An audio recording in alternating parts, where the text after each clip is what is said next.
রাসূল বলেন কবরে বেনামাজির জন্য তিনটা শাস্তি। একটা শাস্তি হলো দুই পাশের মাটিগুলো এসে তোমাকে এমন জোরে চাপা দিবে, ডান পাশের হাড্ডিগুলো বাম পাশের ভিতরে ঢুকে যাবে, বাম পাশের হাড্ডিগুলো ডান পাশের ভিতরে ঢুকে যাবে।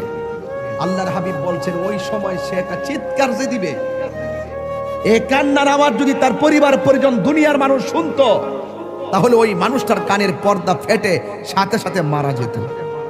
মাঝে মাঝে দেখবেন গরু ছাগলগুলো ঘাস খায়, হুট করে দাঁড়ায় থাকে, হুট করে রশি ছিঁড়ে দূর মারে। কেন? ওরা কবরে আযাবের কান্নাকাটির আওয়াজ শুনে। 2 নম্বর শাস্তি হলো কবরে দেওয়ার পরে জাহান্নামের আগুনের একটা উত্তাপ দেওয়া হবে। এই উত্তাপটা দুনিয়ার আগুনের 70 গুণ বেশি তাপ হবে। আল্লাহরে বলবা, আল্লাহ আর সহ্য হয় না, বাঁচাও। কিন্তু ওই জায়গার মধ্যে আগুন নিভাবার কোনো ফায়ার সার্ভিস নাই।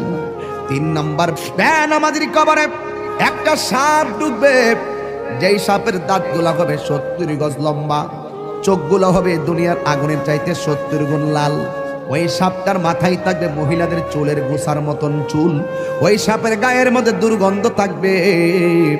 আমরা একটা সাপের দুর্গন্ধ সহ্য করতে পারি না, নাকে ধরে যাই, লাশের গন্ধ সহ্য করতে পারি না। কিন্তু ওই সাপের গায়ের মধ্যে এমন দুর্গন্ধ থাকবে গো, এই সাপের দুর্গন্ধ যদি কাহারো নাকের মধ্যে লাগতো, ওই মানুষটা কলেরা হইয়া সাথে সাথে মারা যাইত। এমন দুর্গন্ধ সাপ কবরে ঢুকাইয়া দেওয়া হবে।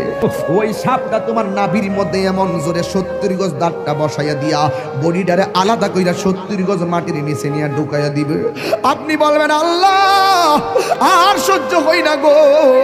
ও যুবক, পায়ে হাত দিয়া বইরা যায়, নামাজ ছাড়লে আল্লাহ বড় অসন্তুষ্টি হইয়া যায়।